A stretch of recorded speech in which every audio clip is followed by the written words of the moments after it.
கீசு கீசென்றெங்கும் ஆனை சாத்தன் கலந்து பேசின பேச்சரவம் கேட்டிலையோ பேய்ப்பெண்ணே.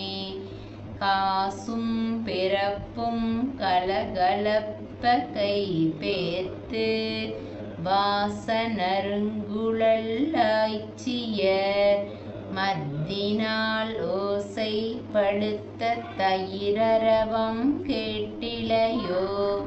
நாயகப் பெண் பிள்ளாய் நாராயணன் மூர்த்தி கேசவனை பாடவும் நீ கேட்டே கிடத்தியோ.